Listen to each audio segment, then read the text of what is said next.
करते हैं। इस चीज़ का ही वो भूखा था, क्योंकि संदीप ये चाहता था कि ये डेली मेरे से संपर्क करे और मेरे साथ संबंध बनाए। भाइयों जरा संभल के, आपका कब और कहाँ अंत हो जाए ये आप खुद नहीं जानते। आपकी सेटिंग हो या फिर बीपी, जिसका कहीं अफेयर चल रहा है, बस उससे दूरी बना लो तो अच्छा रहेगा, वरना वो आपको किसी न किसी दिन अपने आप से दूर कर ही देगी। एक मैं आपको घटना सुनाने जा रही हूँ। मध्य प्रदेश के सोडल जिले में एक जंगल पड़ता है। उस जंगल में एक पेड़ से एक लाश बंधी हुई थी, जिसका गला, सीना और हाथ की नसें कटी हुई थी। अब उस लाश की सूचना पुलिस को दी जाती है, बोले एक पेड़ से लाश बंधी हुई है। पुलिस वहाँ मौके पर पहुँचती है। पुलिस उसको जब चेक इन करती है तो उसके जेब में एक आधार कार्ड निकलता है। उसका नाम संदीप गुप्ता होता है। लड़के के आधार कार्ड के सहारे से उसके घर पहुँचती है पुलिस। जब घर पहुँचती है, उस घर वाले से पूछती है कि बताओ तुम्हारा लड़का कहाँ है, तो वो कह रहे थे कि 2-3 दिन से गायब है, पता नहीं कहाँ है, हम ढूंढ रहे हैं। ये सब बोल के तुम्हारे लड़के कहीं दुश्मनी थी। घर को ने बिल्कुल साफ मना कर दिया कि हमारे बेटे की कहीं भी दुश्मनी नहीं। हमने पुलिस कंप्लेन इसलिए नहीं करी कि कहीं गया होगा, आ जाएगा, ताकि उसकी शादी अभी 1-1.5 महीना पहले ही हुई थी, जल्दी में ही।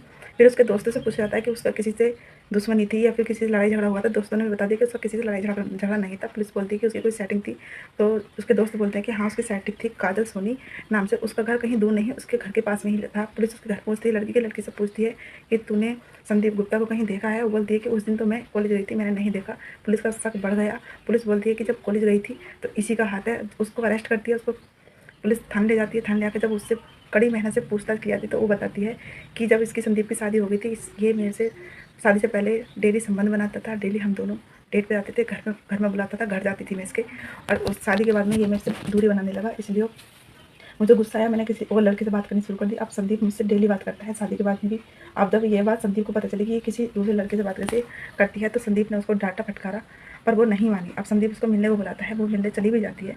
संदीप जहाँ जाता है, वो जहाँ बुलाता है, वो मतलब सोनी वहीं जाती है काजल उससे मिलने, ताकि उसे मार सके। अब वो फिरोज और जो सोनी होती है काजल, वो दोनों प्लान बनाते हैं संदीप को मारने का, क्योंकि संदीप उसके उन दोनों के बीच में दखल देने लगा। तो संदीप चिढ़ता था, सोनी दूसरे लड़के फिरोज से बात करती थी। तो जब संदीप को गुस्सा आता था, संदीप उसको रोक टोक करता था।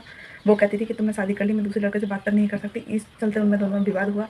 अब सोनी उसको कॉलेज जाती है बस में बैठ के। संदीप उसके पीछे पीछे जाता है। पीछे जाने के बाद में सोनी बस से उतरती है, उसकी बाइक पर बैठती है। उससे कहती है कि आज हर रोज़ तुम अपने पसंद से मेरे साथ संबंध बनाते हो, आज जो मैं बोलूँगी वो आप करोगे। बोला हाँ करते हैं। इस चीज़ का ही वो भूखा था, क्योंकि संदीप ये चाहता था कि ये डेली मेरे से संपर्क करे और मेरे साथ संबंध बनाए। वही काम सोनी ने किया। सोनी बोली कि जो मैं कहूँगी आज वो करना, आज चलते हैं, मैं तुम्हें आज एक नया सरप्राइज़ देने वाली हूँ। अब जंगल ले जाती है। जंगल ले जाने के बाद में उसको पहले पेड़ से बांधती है, फिर उसके कपड़े उतारती है। कपड़े उतार के बोलती है कि आज मैं अपने मन चाहे संबंध बनाऊंगी, जो मेरा मन चाहता है। संदीप इस चीज़ को देख के बहुत खुश था कि आई अपने हिसाब से मेरे से संबंध बनाने वाली है। बस फिर क्या था, उसने निकाला चाकू और उस पर वार करनी शुरू कर दिए। उसको सबसे पहले चाकू उसके सीने में घुसा, और सीने में घुसने के बाद में उसके गले पे चलाया। गले पे चला के हाथ पाँव काट के उसको उसी हालत में छोड़ के घर को आ गई। संभल के रहो भाइयों, आपके साथ ना जाने कब क्या हो जाए, सेटिंग हो या बीवी। बस यदि उसका अफेयर कहीं और चल रहा है तो आप दूरी बना लो तो अच्छा ही रहेगा।